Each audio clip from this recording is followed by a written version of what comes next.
سامعین و ناظرین کرام، السلام علیکم ورحمۃ اللہ وبرکاتہ۔ سورہ آل عمران آیت نمبر 1 سے شروع کریں گے۔ اعوذ باللہ من الشیطان الرجیم، بسم اللہ الرحمن الرحیم۔ الف لام میم، اللہ لا الہ الا هو الحی القیوم، نزل علیک الکتاب بالحق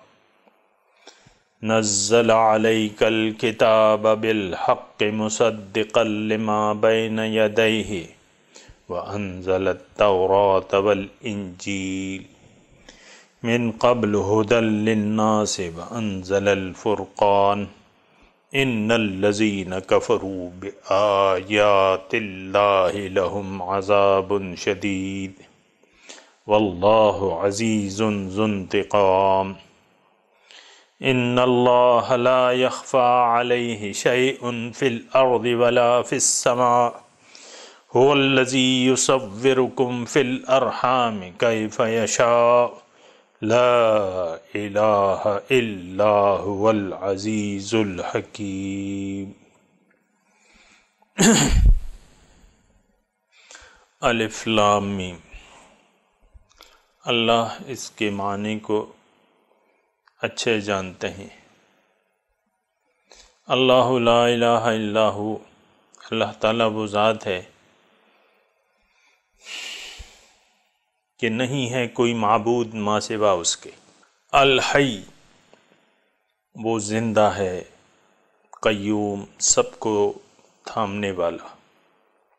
نزل علیک الکتاب بالحق، نازل کی ہے اس نے یہ کتاب حق کے ساتھ۔ مصدقا لما بین یدیہ، جو تصدیق کرتی ہے ان تمام کتابوں کی جو اس سے پہلے ہیں۔ وَأَنزَلَ التَّوْرَاةَ وَالْإِنجِيلَ، اور اللہ وہ ذات ہے جس نے نازل کیا ہے تورات کو اور انجیل کو، من قبل ہدی للناس، اس قرآن سے پہلے، اور یہ کتابیں بھی ہدایت تھی اس میں لوگوں کے لیے۔ وَأَنزَلَ الْفُرْقَانَ، اور اب نازل کیا ہے فرقان کو۔ ان الذین کفروا بآیات اللہ، بے شک وہ لوگ جو انکار کرتے ہیں اللہ تعالیٰ کی آیات سے، لہم عذاب شدید، ان کے لیے شدید عذاب ہے۔ واللہ عزیز، اللہ تعالیٰ غالب ہے، ذو انتقام، بدلہ لینے والا ہے۔ ان اللہ لا یخفی علیہ شیء، اللہ بے شک اللہ پہ کوئی چیز مخفی نہیں ہے، زمین میں نہ آسمان میں۔ اللہ تعالیٰ وہ ذات ہے جو تمہاری صورت گری کرتا ہے رحموں کے اندر جیسے وہ چاہے۔ لا الہ، کوئی معبود نہیں ماں سوا اس کے، العزیز، بے مثل غالب ہے، الحکیم، دانا ہے۔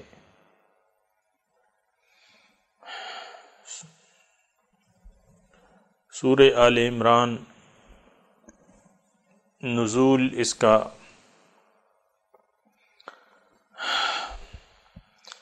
جنگ بدر۔ سامعین اکرام، اس کا نزول جو ہے تقریباً 3 ادوار میں ہوا ہے۔ جنگ بدر سے فوراً بعد جنگ احد، اور 9 ہجری جب نجران کا وفد آیا تھا مدینے عیسائیوں کا، اس وقت اس کی کچھ آیات نازل ہوئی تھیں۔ تو یہ تو اس کے نزول کی اوقات ہیں۔ نام اس کا آل عمران ہے۔ عمران 2 گزرے ہیں تاریخ میں۔ ایک حضرت موسیٰ علیہ السلام کے والد کا نام بھی عمران تھا، حضرت مریم کے والد کا نام بھی عمران تھا، لیکن یہاں جس عمران کا ذکر ہے وہ حضرت مریم علیہ السلام کے والد صاحب کا نام ہے۔ ان کے نام پہ یہ صورت ہے، صرف پہچان کے لیے ہے، اور اس کے علاوہ کوئی ایسی، جیسے کہ سورہ بقرہ ہے، اس میں بقرہ گائے کو کہتے ہیں، گائے کا اس میں ایک لفظ آیا ہے تو پہچان کے لیے اس سورت کا ایک نام رکھ دیا گیا ہے سورہ بقرہ۔ یہ نہیں کہ اس میں گائے کے مضامین ہیں، گائے کا لفظ آیا ہے تو اللہ تعالیٰ نے اس کا نام سورہ بقرہ رکھ دیا ہے۔ نزول میں نے بتا دیا، نام کے متعلق میں نے بتا دیا۔ اس کے مضامین جو ہیں وہ زیادہ تر اہل کتاب کے عیسائیوں کے دھڑے کے بارے میں ہے، اور ضمناً جو ہے اس کا تذکرہ گمراہ ہیں۔ ایک یعنی اہل کتاب میں ایک دھڑا جو ہے وہ مغضوب علیہ ہے، اور مغضوب علیہ حضور صلی اللہ علیہ وسلم نے اس کی تفصیل کی ہے کہ یہود ہیں، اور ضالین جو ہیں گمراہ جو ہو گئے ہیں وہ ہیں عیسائی۔ اس میں زیادہ تر مضامین جو ہیں اہل کتاب کے عیسائیوں کے دھڑے کے بارے میں ہیں۔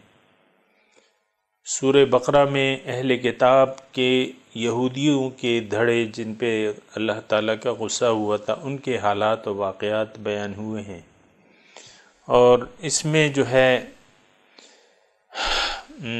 عیسائیوں کے اور کہیں جو ہے وہ دونوں دھڑوں کے متعلق، یعنی دونوں گمراہ ہو گئے تھے تو دونوں کے متعلق ان کا بیان آئے گا۔ لیکن سامعین کرام یہ نہ سمجھیں کہ یہ مضامین ان کے متعلق ہیں۔ یہ مضامین جو ہیں یہ درست ہے کہ ان کے متعلق ہیں، یعنی ان کے حالات و واقعات ہیں، لیکن وہ حالات و واقعات ہماری عبرت کے لیے ہیں۔ دوسری وہ حدیث جو ہے وہ بھی آپ نہ بھولیں کہ حضور صلی اللہ علیہ وسلم نے فرمایا ہے کہ لَتَتَّبِعُنَّ سُبُلَ مَنْ قَبْلَكُمْ شِبْرًا بِشِبْرٍ وَذِرَاعًا بِذِرَاعٍ حَتَّى لَوْ دَخَلُوا جُحْرَ دَبٍّ لَاتَّبَعْتُمُوهُ قالوا اليهود والنصارى قال فمن۔ حضور صلی اللہ علیہ وسلم نے فرمایا ضرور تم لَتَتَّبِعُنَّ ضرور پیروی کرو گے سُبُلَ مَنْ قَبْلَكُمْ ان لوگوں کے راستے کی جو تم سے پہلے گزر گئے ہیں، شبرم بشبرن بالش ببالش، وزراعم بزراعن ہاتھ در ہاتھ، حتی لو دخلوا جحر دبن یہاں تک کہ اگر ان میں سے کوئی داخل ہوا ہو ایک گوہ کے سوراخ میں لَاتَّبَعْتُمُوهُ تو تم بھی ایسا کرو گے۔ اصحاب کرام کے لیے تھوڑی سی یہ وضاحت طلب بات تھی، انہوں نے پوچھ لیا کہ حضور آپ کی مراد جو ہے جو گزشتہ اقوام سے، تو اس میں آپ کی مراد یہود و نصارہ ہے۔ قدر ناراضگی سے حضور نے فرمایا کہ فمن، وہ پھر اور کون ہے، یعنی وہی مراد ہے میری۔ سامعین اکرام ایک بات نوٹ کر لیں کہ قرآن کوئی واقعات یا قصوں کی کتاب نہیں ہے، یہ ہدایت کی کتاب ہے۔ اس سے ہم نے ہدایت لینی ہے، ہدایت ہے متقیوں کے لیے۔ یہ بات بالکل واضح ہو جانی چاہیے کہ یہ کوئی پرانی قوموں کے قصوں کی کتاب نہیں ہے، بلکہ اس میں جو واقعات پرانی گزشتہ اقوام کے بیان کیے گئے ہیں وہ متقین کے لیے اس میں ہدایت موجود ہے، کیونکہ قرآن جو ہے بنیادی طور پہ ہدن للمتقین ہے، یہ ہدایت کی کتاب ہے اور اس میں متقین کے لیے ہدایت ہے، ہدن للمتقین۔ تو اب اللہ تعالیٰ ہدایات دے رہا ہے تو اس میں کچھ امثال اللہ تعالیٰ بیان کر رہا ہے، کچھ واقعات کی نقل کر رہا ہے، کس کے لیے؟ متقین کے لیے، کہ دیکھو گزشتہ جو اقوام تھیں جو گمراہ ہو گئیں یا جن پہ اللہ تعالیٰ کا غیظ و غضب نازل ہوا، تو وہ ان کے اعمال بیان کیے جا رہے ہیں کہ جس کی وجہ سے وہ گمراہ ہو گئیں، یا جن عقائد کی وجہ سے وہ گمراہ ہو گئیں، یا جن اعمال کی وجہ سے وہ گمراہ ہو گئیں۔ تو وہ اعمال اور وہ واقعات بیان کیے جا رہے ہیں کہ اور وہ متقین کے لیے ہیں، ہمارے لیے ہیں۔ ظاہر ہے کہ ہم مسلمان اپنے آپ دعویٰ کرتے ہیں، ایمان کا دعویٰ کرتے ہیں، اور صاحب ایمان جو ہے وہ متقی ہوتا ہے، اللہ تعالیٰ کی نافرمانی سے بچنے والا ہوتا ہے، تو ان کے لیے اس میں یعنی ہدایت موجود ہے۔ تو یہ اس میں ہدایت لینی ہے۔ دوسری میں نے آپ کو حدیث شریف اس کا آپ کو میں نے بتایا اس کا مفہوم، کہ حضور نے فرمایا کہ تم ضرور پیروی کرو گے۔ تو اس کا مطلب یہ نہیں ہے کہ تم نے پیروی کرنی ہے، حضور نے ہدایت نہیں کی کہ تم نے کرنا ہے، لیکن ایک پیشن گوئی ہے اور ایک خبرداری ہے جو حضور صلی اللہ علیہ وسلم ہمیں فرماتے ہیں کہ دیکھو ایسا نہ ہو کہ تم گزشتہ جو اقوام ہیں ان کے نقش قدم پر چلنے لگو۔ اس سے ہمیں اللہ کے رسول نے خبردار کیا ہے، ہمیں تو چلنا ہے حضور صلی اللہ علیہ وسلم کے نقش قدم پر، حضور صلی اللہ علیہ وسلم کے اسوہ حسنہ پر چلنا ہے، ان کا اتباع کرنا ہے۔ یہود و نصارہ کا ہم نے اتباع نہیں کرنا۔ تو حضور صلی اللہ علیہ وسلم نے ہمیں خبردار کیا ہے کہ دیکھو میں خطرے محسوس کر رہا ہوں۔ اور سامعین اکرام، بات یہ ہے تھوڑا سا اگر ہم اور آپ سوچیں کہ ایسا کیوں ہے، جب بھی یعنی یہود اور نصارہ جو تھیں انہوں نے دین کو اپنی مرضی کے تابع کر لیا تھا، خواہ یہود تھے یا نصارہ تھے۔ یہود جو تھے وہ دنیا پرستی، دنیا کو انہوں نے اپنا مقصود و معبود بنا لیا تھا۔ وَأُشْرِبُوا فِي قُلُوبِهِمُ الْعِجْلَ، دنیا کو انہوں نے اپنا مقصود و محبوب بنا لیا۔ اس کی وجہ سے پھر کیا ہوا کہ وہ اپنے پیغمبروں کا قتل کرتے رہے، اس کی وجہ سے وہ اللہ تعالیٰ کے احکامات کی صریح خلاف ورزی کرتے رہے۔ اور یہ حب دنیا جو ہے سامعین اکرام، یہ بہت ایک ایسی چیز ہے جو کہ اللہ کی محبت کے قاطع ہے۔ سامعین کرام، حقیقت میں بات یہ ہے کہ دو محبتیں ایک دل میں یکجا نہیں ہو سکتی۔ انسان اگر طالب دنیا ہے یا محبت دنیا میں گرفتار ہے، تو اگر یہ دعویٰ بھی کرتا ہے اللہ تعالیٰ سے محبت کا، تو وہ دعویٰ فضول ہے۔ وہ لوگ جو دعویٰ کرتے ہیں اللہ سے محبت کا تو اور دنیا کی محبت میں بھی گرفتار ہے۔ سامعین اکرام، یہ ایک ٹیسٹ ہے جو ہم خود کر سکتے ہیں کہ اللہ تعالیٰ کی محبت اگر ہم دعوے دار ہیں تو ہمیں دیکھنا ہوگا کہ دنیا کے مال و اسباب سے ہمیں کچھ لگاؤ ہے کہ نہیں، مال و دولت سے کتنا پیار ہے، آپ کی ترجیحات کیا ہیں، یہ ہم نے دیکھنا ہے۔ وہ ٹیسٹ میں یہ ہے کہ آپ کی ترجیحات آپ خود طے کر لیں، اپنا ٹیسٹ خود کر لیں، اپنے آپ سے اپنے دل سے خود پوچھیں کہ کبھی اگر موقع آیا تو آپ پیسوں کو ترجیح دیں گے یا اللہ اور اس کے رسول پہ احکامات پہ عمل کو ترجیح دیں گے؟ کبھی اگر موقع آیا تو آپ گھر میں بیوی کی محبت کی وجہ سے کہیں ایسا تو نہ ہو کہ اللہ تعالیٰ کے احکامات اور حضور صلی اللہ علیہ وسلم کے طریقہ کار کی خلاف ورزی شروع کر دیں؟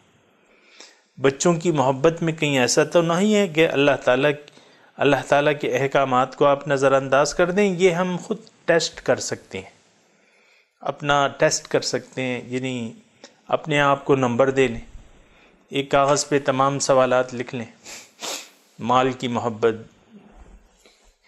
یعنی ایک طرف جو ہے لکھ لیں، ایک پیراگراف بنا لیں، اپنے ساتھ حساب کتاب کے لیے کسی کو نہ دکھائیں۔ ایک طرف یعنی لائن کھینچیں بیچ میں، یا اردو کی کاپی میں آپ دیکھ لیں بیچ میں ایک لائن کھینچ لیں، دو لائنیں کھینچ لیں، ایک طرف پھر آپ اوپر ہیڈنگ پہ لکھیں اللہ کی محبت، دوسری طرف جو ہے دیگر اشیاء کی محبت۔ پھر اس پہ آپ مال کی محبت، یعنی 8-10 چیزوں کی محبت، مال کی محبت، اولاد کی محبت، بیوی کی محبت، شوہر کی محبت، بیٹے کی محبت، بیٹی کی محبت، دوست کی محبت، یہ ساری محبتیں آپ دیکھیں کہ پھر ٹک لگاتے جائیں۔ اگر آپ نے شدید محبت جو ہے ان کے مقابلے میں شدید محبت اللہ سے آپ نے ٹک لگایا تو آپ اس ٹیسٹ میں کامیاب ہو گئے۔ لیکن اگر کہیں بھی آپ نے کوئی بھی ایک ٹک لگا دیا کہ یار مجھے تو اپنی بیوی سے بڑی محبت، اپنے بیٹے سے بڑی محبت ہے، اپنی بیٹی سے بڑی محبت ہے اللہ کی محبت کے مقابلے میں، تو یہ شرک ہے سامعین کرام۔ قرآن کی روح سے یہ شرک ہے۔ اگر آپ یہ محسوس کرتے ہیں کہ اس کی محبت زیادہ ہے، مال کی محبت زیادہ ہے، تو وہ آپ کو میں نے بتایا کہ آپ اپنا محاسبہ از خود کر سکتے ہیں اور محبت کا ٹیسٹ ایسے کر سکتے ہیں کہ مثال کے طور پہ میں عرض کر رہا ہوں کہ ایک دفتر میں ایک کام کر رہا ہے، ایک آفیسر ہے، اس کو رشوت کی آفر ہوتی ہے۔ اگر وہ ظاہر ہے کہ رشوت جو ہے وہ لینا دینا حرام ہے اور وہ دوزخی ہے، اللہ کی محبت کی وجہ سے اگر وہ کہتا ہے کہ نہیں میں نے یہ نہیں لینی، تو پھر اللہ کی محبت پہ وہ ٹک لگا، اللہ کی محبت کی وجہ سے حرام مال میں نے نہیں کھانا، تو پھر ٹھیک ہے۔ اسی طرح ساری محبتیں جو ہیں وہ اللہ کے لیے اگر کسی شخص کی مخصوص ہیں اور یعنی اللہ سے وہ محبت کر رہا ہے، تو یہ شخص اللہ کا بندہ ہے اور متقی شخص ہے اور اللہ تعالیٰ کی اس پر رحمتیں ہوں گی، اللہ کا فضل اور اس کی رحمتیں اس پر ہوں گی۔ لیکن اگر ایسا نہیں ہے تو یہ شخص پھر مشرک ہے۔ وَمِنَ النَّاسِ مَن يَتَّخِذُ مِن دُونِ اللَّهِ أَندَادًا يُحِبُّونَهُمْ كَحُبِّ اللَّهِ۔ قرآن کی بات ہے، میں نہیں کر رہا۔ اللہ تعالیٰ فرما رہا ہے کہ لوگوں میں سے بعض ایسے ہیں جو اللہ کے ساتھ جنہوں نے اور شریک ٹھہرائے ہوئے ہیں وہ ان سے محبت کرتے ہیں جتنی محبت وہ اللہ سے کرتے ہیں، لیکن ایمان والے جو ہیں والذین آمنوا اشد حبا للہ، شدید محبت کرتے ہیں اللہ سے محبت ان کی شدید ہوتی ہے، تو یہ ایمان والے ہیں۔ اگر ایمان والا نہیں ہے تو یہ پھر مشرک ہیں اور انہوں نے محبت میں اللہ تعالیٰ کے ساتھ یحبونہم کحب اللہ، محبت کرتے ہیں ان اشیاء سے جتنی محبت وہ اللہ سے کرتے ہیں۔ ایمان والے جو ہیں وہ شدید محبت کرتے ہیں اللہ تعالیٰ سے۔ سامعین کرام، یہ میں صرف یہ مضامین عام طور پہ بیان نہیں کیے جاتے، ہمارے جہاں تک میں اٹھتا بیٹھتا ہوں جن محافل میں جمعے کے خطبات میں ایسے مضامین کم تر مجھے سنائی دیتے ہیں، لیکن یہ قرآن کی باتیں ہیں، یہ قرآن کی باتیں ہیں اور یہ بیان کرنی چاہیے تاکہ لوگ اپنی اصلاح کریں، اپنی محبت کو خالص کریں، اللہ سے محبت کی جوگ جگائیں۔ تو یہ میں بات کر رہا تھا کہ گزشتہ اقوام کے جو واقعات اللہ تعالیٰ نے بیان کیے ہیں وہ صرف قصے نہیں ہیں، جیسا کہ میں نے آپ لوگوں سے کہا کہ اس میں زیادہ تر عیسائیوں کے حالات ہیں، واقعات ہیں، لیکن اس میں ہمارے لیے سبق ہے، یہ بات بالکل نوٹ کر لیں۔ سورہ عمران پہلے تو مقدمہ ہے،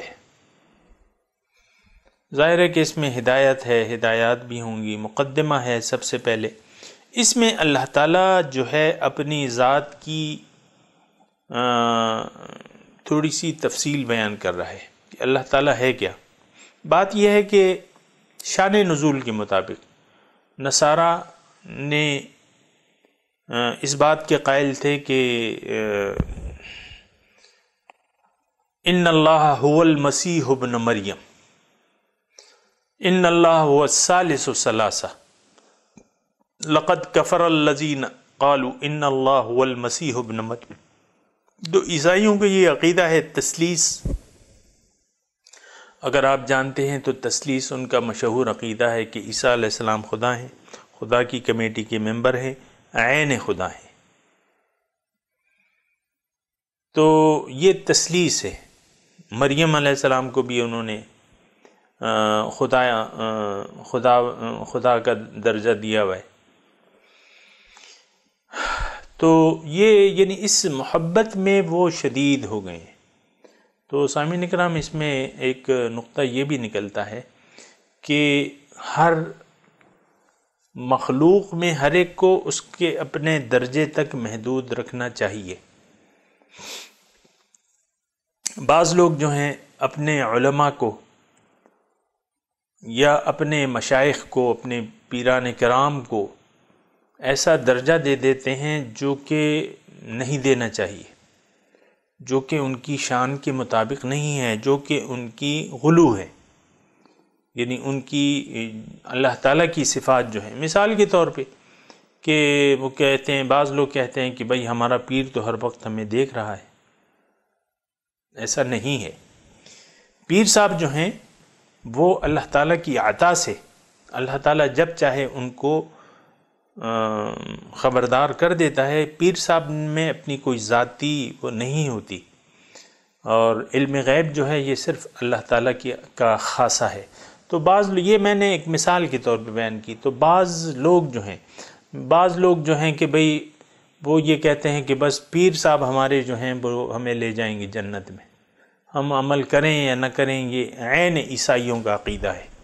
عیسائی بھی یہ کہتے ہیں کہ بھئی تم انسان یعنی گناہوں کا بوجھ جو ہے حضرت عیسیٰ نے اٹھا لیا ہے، آپ یا عیسیٰ کہتے ہیں بیڑا پار ہے آپ کا. اسی طرح ہم مسلمانوں میں بعض لوگ جو ہیں اپنے بزرگوں سے اتنا عقیدہ رکھتے ہیں کہ بس وہ ہمیں نظر کرم کریں تو بیڑا پار ہے. بیڑا پار ہوتا ہے اعمال سے بیڑا پار ہوتا ہے. یہ قرآن کی مضمون ہے. سامعین کرام، برائیاں انسان کو جہنم میں لے جاتی ہیں، اچھائیاں جو ہیں وہ جنت میں لے جاتی ہیں. کسی شخص میں اتنا وہ نہیں ہے کہ اللہ تعالیٰ کی مرضی اور اس کی رضا کے بغیر کسی کو جنت میں لے جائے. یہ بالکل نوٹ کر لینا چاہیے. اصل جو ہے وہ اللہ تعالیٰ کا فضل ہے، پھر اس کے بعد انسان کی اپنی کوشش ہے. تو یہ کچھ برائیاں جو ہیں، جو خامیاں ہیں جو عیسائیوں میں تھی، وہ ہم میں بھی آ گئی ہیں. آپ کو میں بالکل واضح طور پہ کہہ رہا ہوں کہ آپ اپنے بزرگوں کو اتنا آسمان پہ نہ چڑھائیں. یہ سب اللہ تعالیٰ کے بندے ہیں. جیسا کہ عبداللہ ورسولہ ہم کہتے ہیں اپنے حضور صلی اللہ علیہ وسلم، وَأَشْهَدُ أَنَّ مُحَمَّدًا عَبْدُهُ وَرَسُولُهُ، اللہ کے بندے ہیں اور اس کے رسول ہیں. بس یہ درجہ ہے. پھر درجات ہیں، وہ پھر ان کے اپنے درجات ہیں، لیکن یہ ہے کہ اللہ تعالیٰ کے مقابلے میں اللہ تعالیٰ کی خدائی صفات نہیں ہیں، وہ بندوں کی صفات ہیں، بندوں کے درجات ہیں جو اللہ تعالیٰ نے انہیں عطا کیے ہیں یا عطا کرے گا. ہم اذان کے بعد دعا مانگتے ہیں، آت محمد الوسیلۃ والفضیلہ والدرجۃ الرفیعہ وابعث مقاما محمودا الذی وعدتہ. یہ سارے ہم دعائیں مانگتے ہیں، اللہ تعالیٰ سے کہتے ہیں کہ اللہ تعالیٰ ان کو وہ درجہ عطا فرما جس کا تو نے ان سے وعدہ کیا ہے، ہمیں ان کی شفاعت دے. وارزقنا شفاعتہ یوم القیامہ. سارے کام تو اللہ تعالیٰ ہی کرے گا. تو بندوں میں بات یہ ہے کہ اللہ اور مخلوق کے درمیان جو حد ہے وہ قائم رہنی چاہیے. یہ بات بالکل کلیئر رکھنی چاہیے آپ کو. بندہ ہے، خدا نہیں ہے. اللہ ہے، بندہ نہیں ہے. تو الف لام میم یہ جو ابتدائیہ ہے سورت کا، تو اس میں یعنی وہ جو تمام مضامین ہیں. سامعین کرام، اگر میں تھوڑا سا آپ کے لیے عرض کروں کہ جو ایک تو شان نزول کے مطابق یعنی عیسائی جو ہے جو جس بات پہ گمراہ ہو گئے تھے کہ انہوں نے عیسیٰ علیہ السلام کو خدا کا درجہ دے دیا تھا، اور محبت میں انہوں نے غلو کر دیا اور عیسیٰ علیہ السلام کو خدا کا. حالانکہ آج بھی انجیل میں کوئی ایسی سنگل آیت نہیں ہے کہ جس میں یہ لکھا ہو کہ عیسیٰ علیہ السلام کہتے ہیں کہ میں اللہ ہوں، میں خدا ہوں۔ انجیل یعنی کتنی تحریفات ہو چکی ہیں، لیکن آج تک ایک سنگل آیت اس میں یہ نہیں ہے جس میں عیسیٰ علیہ السلام نے کہا ہو کہ میں خدا ہوں۔ جب اس میں نہیں لکھا تو پھر آپ لوگ کیسے وہ کرتے ہو؟ تو اس میں اللہ تعالیٰ اپنی صفات بیان کر رہا ہے جو کہ کسی بندے میں نہیں ہو سکتی۔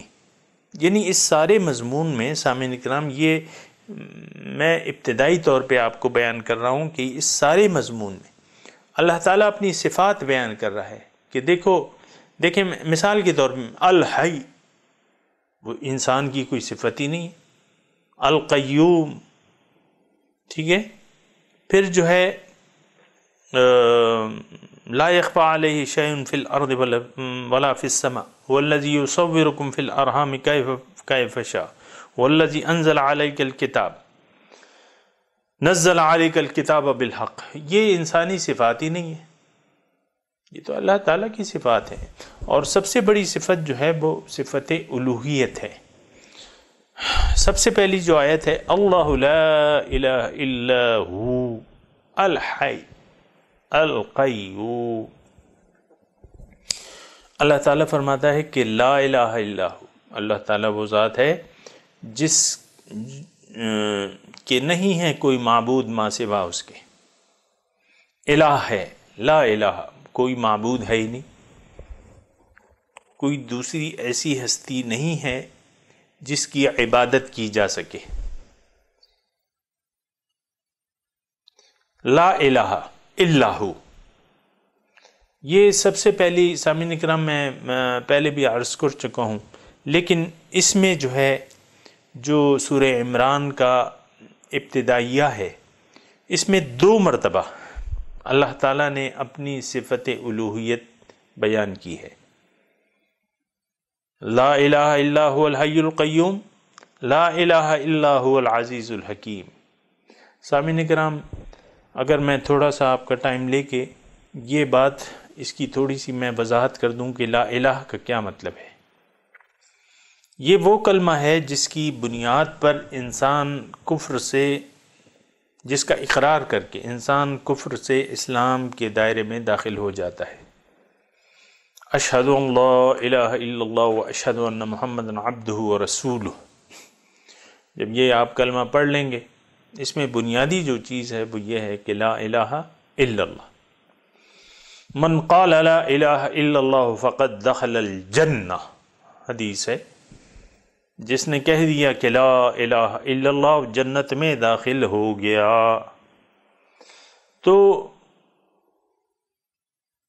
عوام کو، ہم اور آپ جس معاشرے میں رہتے ہیں سامعین کرام، اس معاشرے میں لا الہ کا مطلب اکثریت کو یعنی ایسا نہیں آتا جیسا کہ آنا چاہیے۔ لا الہ کا مطلب کیا ہے؟ کہ کوئی معبود اس کے سوا نہیں ہے۔ اور یہ سامعین اکرام انسان کی، یہ آپ بات نوٹ کر لیں کہ اللہ تعالیٰ کی تو صفات بے شمار ہیں، لیکن یہ ایک صفت جو ہے اس کا تسلیم کر لینا، یہ کیا ہے؟ یہ کلمہ توحید ہے۔ اس کا تسلیم کر لینا اور اس پر عمل کر لینا اس کو جنت میں داخلے کا مستحق قرار دے دیتا ہے۔ اس کو تسلیم کر لینا لا الہ الا اللہ کو، اور پھر اس کے مطابق عمل شروع کر دینا، یہ چیز جو ہے، ایک کلمہ جو ہے، اس کو جنت میں داخلے کا مستحق بنا دیتا ہے۔ یہ جنت میں داخلے کا ویزا ہے، یہ آپ اس کو آپ عمل کر لیں، اس لا الہ پر عمل کر لیں، لا الہ الا اللہ پر، اور جنت میں داخل ہو جائیے۔ من قال لا الہ الا اللہ فقد دخل الجنہ، حضور فرماتے ہیں کہ جس نے بھی لا الہ الا اللہ کہہ دیا جنت میں داخل ہو گیا۔ لا الہ کا کیا مطلب ہے سامعین کرام؟ ضرور سمجھنا چاہیے اور سمجھنے کی کوشش کرنی چاہیے، چونکہ لا الہ کا ذکر ہو رہا ہے۔ اللہ تعالیٰ کی صفات میں سب سے پہلے آپ دیکھیں کہ لا الہ ہے، لا الہ الا اللہ۔ آپ جب اسماء حسنہ کا ورد کرتے ہیں تو اس میں سب سے پہلی جو صفت ہے اللہ تعالیٰ کی، تو کس طرح شروع ہوتا ہے؟ هو اللہ الذی لا الہ الا هو الرحمن الرحیم، اس طریقے سے شروع ہوتا ہے نا کہ اللہ تعالیٰ وہ ذات ہے جس کے سوا کوئی الہ نہیں، کوئی معبود نہیں۔ یہ لا الہ الا اللہ جو ہے یہ بہت سامعین اکرام نوٹ کر لیں کہ یہ جنت میں داخلے کا ٹکٹ ہے بس۔ جس نے اپنے عمل سے لا الہ کہہ دیا وہ جنت میں انشاءاللہ ضرور جائے گا۔ اللہ تعالیٰ نے، اللہ کے رسول نے یہ کہہ دیا ہے، من قال لا الہ الا اللہ فقد دخل الجنہ۔ ہم لوگ اس بات کو بہت ایزی لیتے ہیں اور بہت آسانی لیتے ہیں، لیکن ایسا معنی، یعنی اس کی وجہ یہ ہے سامعین اکرام کہ ہم صرف الفاظ کے پیچھے چلے جاتے ہیں، اس کے معنی پر غور نہیں کرتے، اس کی حقیقت پر، اس کی روح پر غور نہیں کرتے، اس کے معنی پر غور نہیں کرتے، تو صرف الفاظ سے تو کچھ بھی نہیں ہوتا۔ ایک انسان کو بھوک لگی ہے، شدید بھوک کا شکار ہے، 2 وقت کا کھانا نہیں کھایا ہے، اس کو ایک دسترخوان پہ بٹھا دیا جاتا ہے اور اس کو اذن دے دیا جاتا ہے کہ آپ کھائیے، شروع کیجئے۔ وہ صرف کھانے کو دیکھتا ہے اور کہتا ہے بڑی مزے کی بریانی ہے، بڑے مزے کا قورمہ ہے، بڑے مزے کا حلوہ ہے اور بہت اچھے نان پکے ہیں۔ 15-20 منٹ بعد وہ کہتا ہے، اٹھ کے کہتا ہے کہ ہاں بڑا مزے کا کھانا تھا، حالانکہ اس نے کھانے کو ہاتھ تک نہیں لگایا۔ بتائیے کہ اس کی بھوک مٹ جائے گی؟ کبھی نہیں۔ ایک آدمی پیاسا ہے، گلاس اس کو پکڑا دیا جاتا ہے، وہ کہ ہاں بڑا اچھا پانی ہے، بڑا اچھا شربت ہے، پیتا نہیں ہے، اس کہتا ہے بڑا اچھا شربت ہے، تو کیا اس کی پیاس بجھ جائے گی؟ زبان سے سامعین کرام یہ بات نوٹ کر لیں، زبانی کلامی بات کر لینا کوئی بات نہیں ہے۔ عمل سے زندگی بنتی ہے، جنت بھی جہنم بھی۔ عمل ہونا چاہیے، یعنی قول کے ساتھ عمل۔ لم تقولون ما لا تفعلون، ایسی بات کیوں کہتے ہو جو تم کرتے نہیں؟ اللہ تعالیٰ فرماتا ہے سورہ صف میں، لم تقولون ما لا تفعلون، کیوں کہتے ہو ایسی بات جو تم کرتے نہیں؟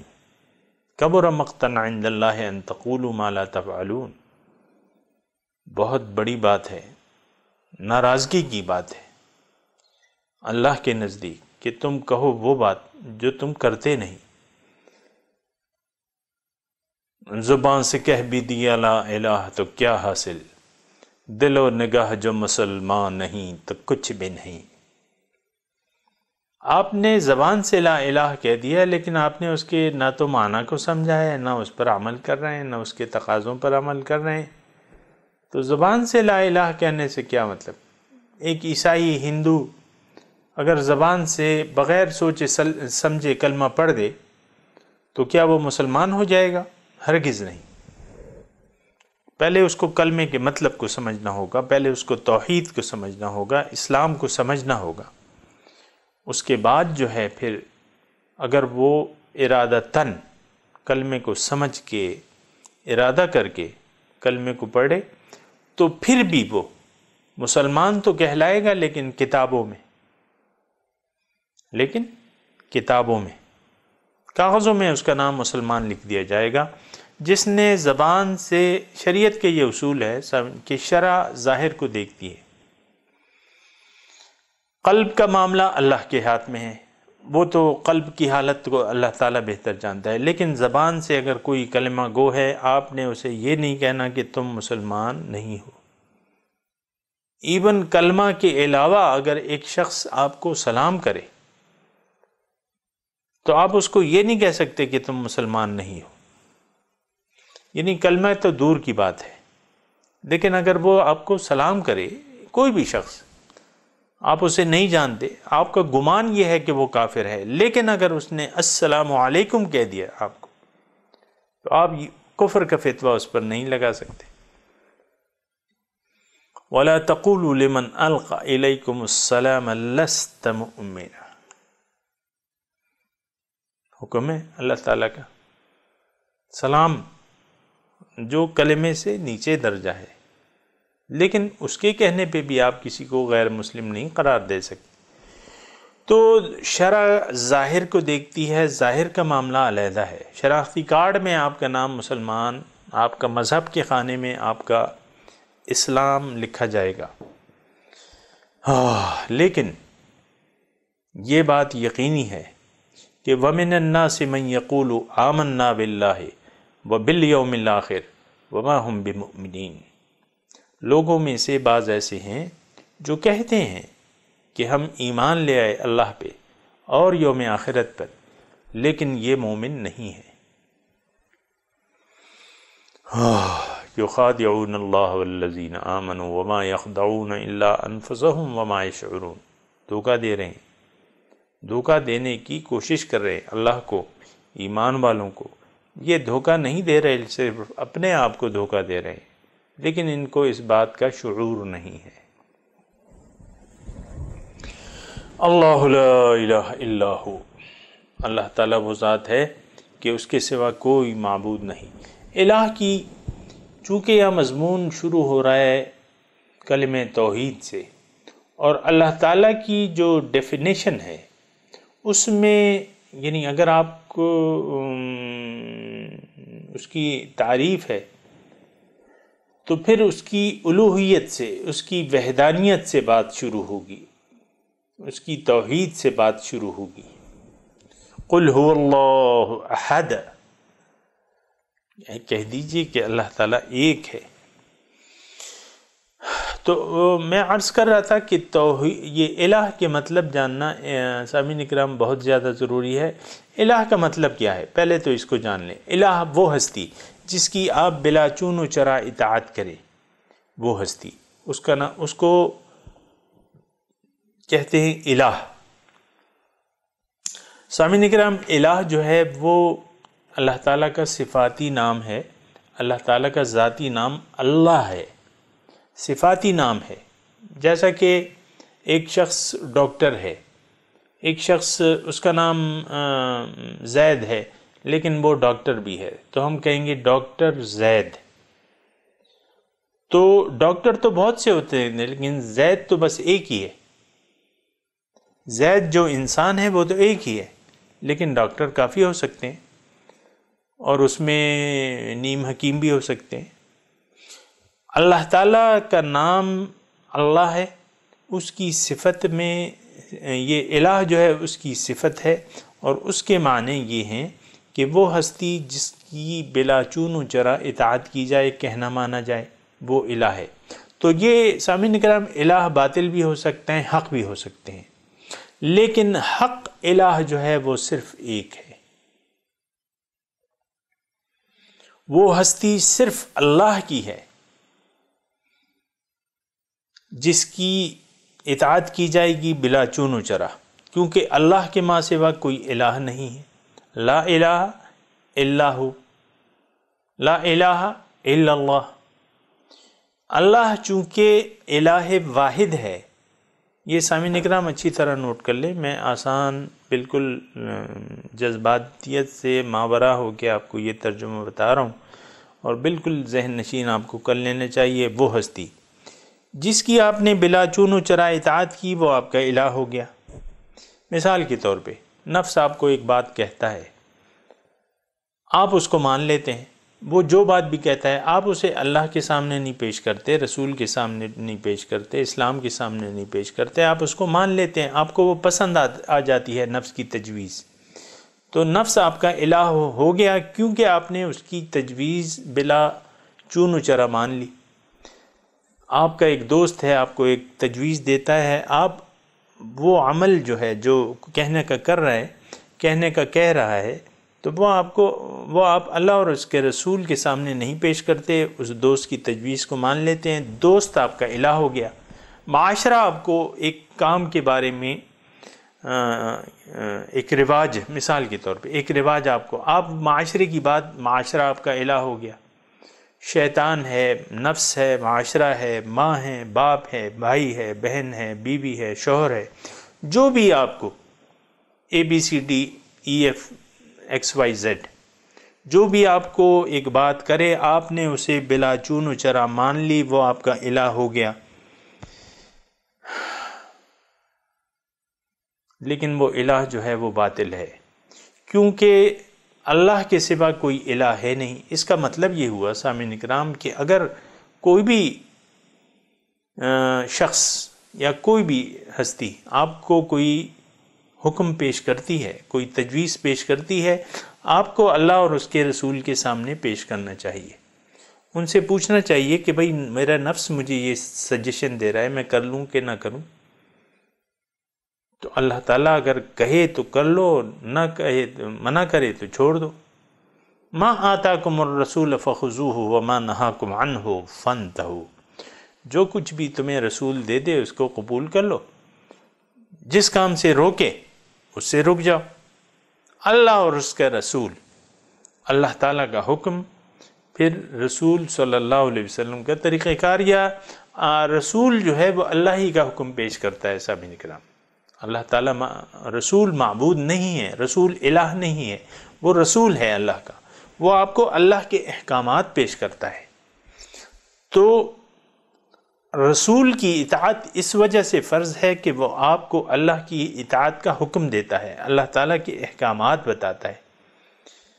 تو ہر وہ ہستی جس کا آپ نے کہنا مانا وہ آپ کا الہ ہو گیا۔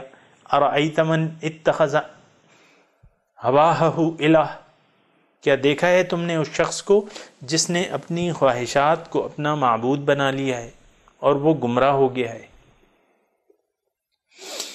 ارأیت من اتخذ ہواہ الہ، یا الہہ ہواہ، او کما قال اللہ تعالی، کہ کیا دیکھا ہے تم نے اس شخص کو جس نے اپنا معبود اپنی خواہشات کو بنا لیا ہے۔ اب دیکھیں، نفس کو بہت سے ایسے لوگ ہیں جو من چاہی زندگی گزار رہے ہیں۔ سامعین کرام، میں آپ کا زیادہ وقت نہیں لینا چاہتا، لیکن یہ بات سمجھنا بہت زیادہ ضروری ہے۔ بعض لوگ من چاہی زندگی گزار رہے ہیں، اس کا مطلب یہ ہے کہ ان کا حقیقی الہ جو ہے وہ نفس ہے۔ اور ہمارا دشمن نمبر 1 کون ہے؟ حضور فرماتے ہیں کہ تمہارا دشمن نمبر 1 تمہارا نفس ہے، جو تمہارے پہلو کے بیچ میں ہے۔ اعدى عدوك نفسك الذي بين جنبيك، تمہارا دشمن نمبر 1 تمہارا نفس ہے جو تمہارے پہلو کے اندر ہے۔ تو اگر کوئی شخص من چاہی زندگی گزار رہا ہے، اس کا مطلب یہ ہے کہ اس کا معبود اللہ نہیں ہے، اس کا الہ اللہ نہیں ہے، اس کا الہ جو ہے وہ خواہشات نفس ہیں۔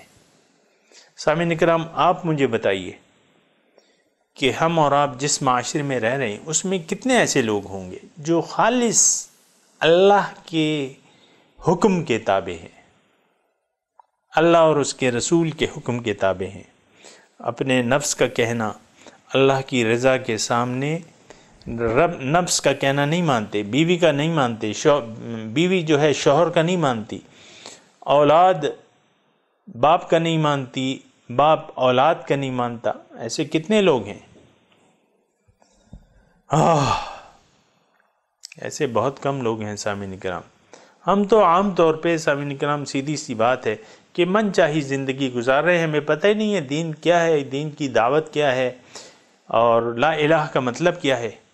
ہم تو لا الہ کو بس 2-4 پیسوں کا جھگڑا آتا ہے تو ہر ایک کلمہ پڑھ کے کلمہ شہادت لا الہ الا اللہ کی بات یہ ایسی ہے اور تم نے مجھے ایسے پیسے دیے تھے اور اتنے تھے، یہ کلمے کا ورد شروع ہو جاتا ہے وہ دنیا کے لیے۔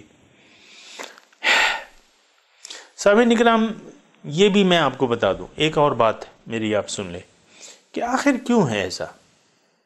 یعنی اللہ اتنا دیتا ہے اپنی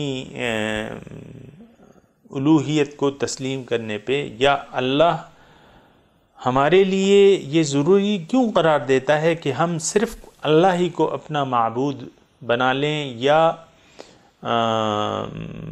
الہ بنا لیں؟ الہ کا میں نے آپ کو مطلب بتا دیا۔ اللہ تعالیٰ ایسا کیوں چاہتا ہے؟ آیا اللہ تعالیٰ کی اس میں کوئی غرض ہے؟ یہ بھی ایک سوچنے کے قابل بات ہے۔ ہم اگر اللہ تعالیٰ کی اطاعت شروع کر دیں گے یا اس کی رضا کے مطابق زندگی گزارنی شروع کر دیں گے یا نہیں کریں گے تو کیا فرق پڑے گا؟ اللہ تعالیٰ کی شان میں کچھ کمی ہو جائے گی یا کچھ بڑھاوا ہو جائے گا، ایسا تو نہیں ہے۔ اللہ تعالیٰ تو بے نیاز ہے، بادشاہ ہے، اس کو کسی کی عبادت کی ضرورت نہیں ہے، اور نہ کسی کی نافرمانی کرنے سے اس کی جو ذات ہے اس میں کچھ فرق آتا ہے۔ یہ تو آپ کو معلوم ہی ہے اچھی طرح کہ اللہ تعالیٰ کسی کا محتاج نہیں ہے۔ تو سامعین اکرام، ایسی بات کیوں ہے پھر؟ یہ ذرا سوچنے کی بات ہے، اللہ تعالیٰ اتنا زور توحید پہ کیوں دیتا ہے؟ دیکھیں، قرآن کے 3 مضامین ہیں، اس میں یعنی 3 مباحث ہیں قرآن انسان کے لیے ہے، اور 3 بڑے بڑے مباحث ہیں قرآن میں۔ سب سے پہلے اس میں توحید ہے۔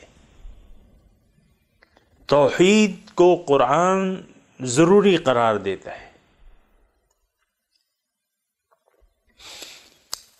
یعنی توحید کے مضامین قرآن میں پھیلے ہوئے ہیں۔ سوچنے کی بات یہ ہے، آج میں کوشش یہ کروں گا کہ آپ کو یہ وجہ بھی بتا دوں کہ کیا وجہ ہے کہ اللہ تعالیٰ اتنا زور دیتا ہے کہ تم صرف وَاعْبُدُوا اللَّهَ وَلَا تُشْرِكُوا بِهِ شَيْئًا، اللہ کی بندگی کرو اور اس کے ساتھ کسی کو شریک نہ ٹھہراؤ، اس کی اطاعت میں کسی کو شریک نہ ٹھہراؤ، صرف اللہ کی بندگی کرو۔ فَاعْبُدِ اللَّهَ مُخْلِصًا لَهُ الدِّينَ، اللہ کی بندگی کرو، دین اس کے لیے خالص کر دو۔ سوال یہ ہے، یہ بھی ہم لوگ تو سوچتے نہیں ہیں نا، تدبر نہیں کرتے، کیوں اللہ تعالیٰ ایسا کرتا ہے؟ بات یہ ہے، ہم لوگ جو مشرکانہ زندگی گزار رہے ہیں، خواہشات نفس کو یعنی نفس کو ہم نے خدا بنا لیا ہے۔ اگر میں سیدھے سادے الفاظ کہوں تو یہی الفاظ ہیں، قرآن کی روح سے یہ الفاظ بنتے ہیں جس کا میں نے آپ کو ترجمہ ابھی پڑھ کے سنا دیا۔ ہم نے نفس کو خدا بنا لیا ہے، لیکن ایسا کیوں کیا ہم نے؟ اس کی وجہ یہ ہے کہ ہم اپنے مقصد زندگی سے غافل ہیں، ہم اللہ کو بھلا دیا ہے، ہم نے اللہ تعالیٰ کو بحیثیت رب ہم بھول چکے ہیں، اور اللہ تعالیٰ کو ٹوٹلی ہم نے بھلا دیا ہے۔ بس ایک ہستی ہے، یہ تو مانتے ہیں، جس نے زمین اور آسمان پیدا کیا، اس کے علاوہ اور کوئی یقین نہیں ہے۔ نہ اللہ تعالیٰ سے پوچھتے ہیں کہ اللہ تعالیٰ آپ نے ہمیں کیوں پیدا کیا ہے۔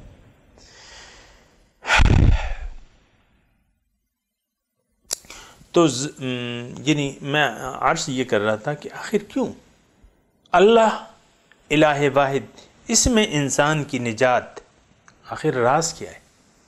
بات یہ ہے سامعین اکرام، میرے پاس وقت تھوڑا ہے، میں صرف یہ عرض کرنا چاہتا ہوں کہ اللہ تعالیٰ نے انسان کو پیدا کیا ہے اپنے لیے۔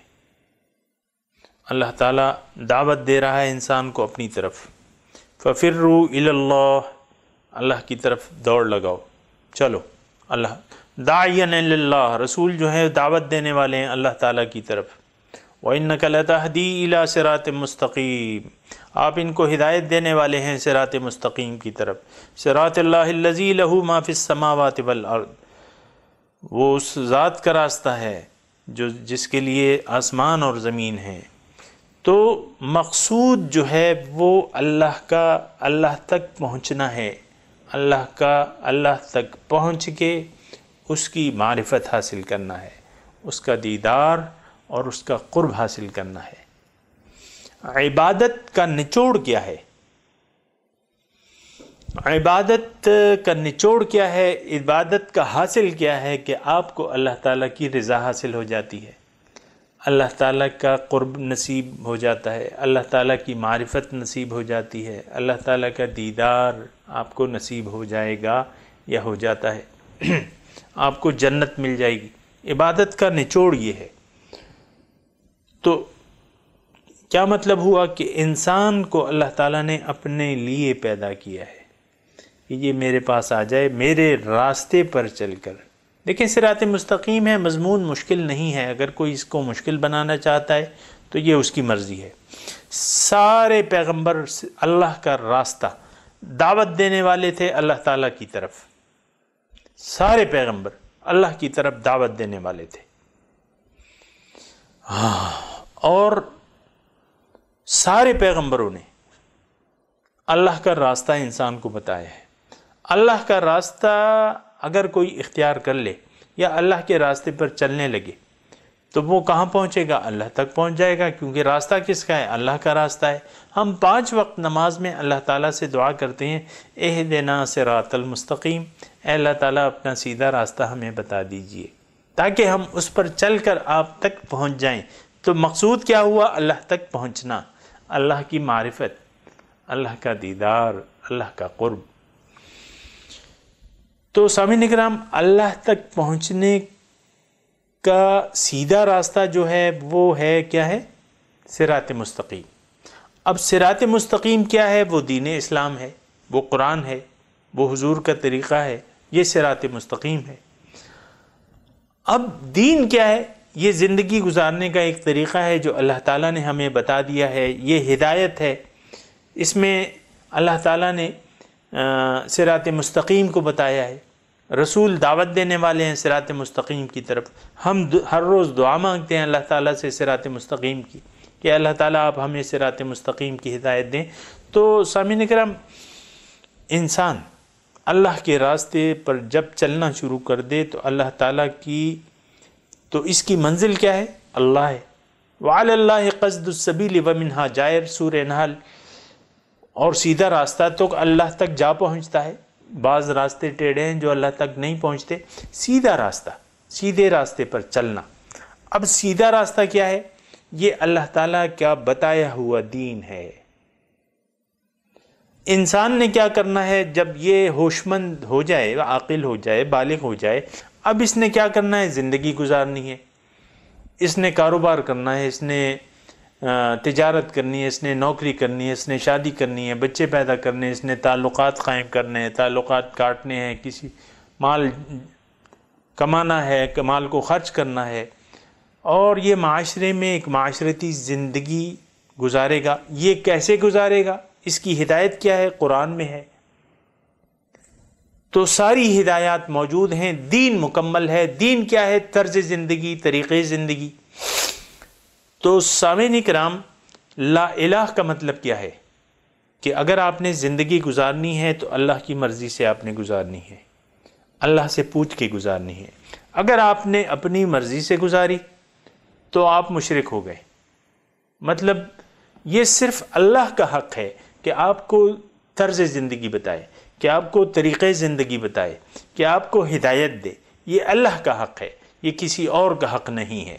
اگر آپ نے اللہ کا حق کسی اور کو دے دیا، کسی اور کے حکم پر چلے، کسی اور کی عبادت شروع کر دی، کسی اور کی اطاعت شروع کر دی، کسی اور سے محبت شروع کر دی، کسی اور چیز کو مقصد بنا لیا، آپ مشرک ہیں۔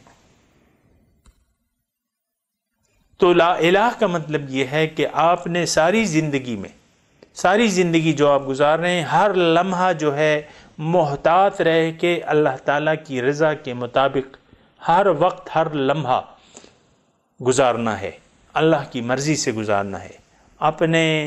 اپنے وقف کو، اپنی مال و جان کو وقف کر دینا ہے، اس کو بیچ دینا ہے اللہ تعالیٰ کے ہاتھ پہ، اور ساری زندگی آپ نے محتاط رہنا ہے۔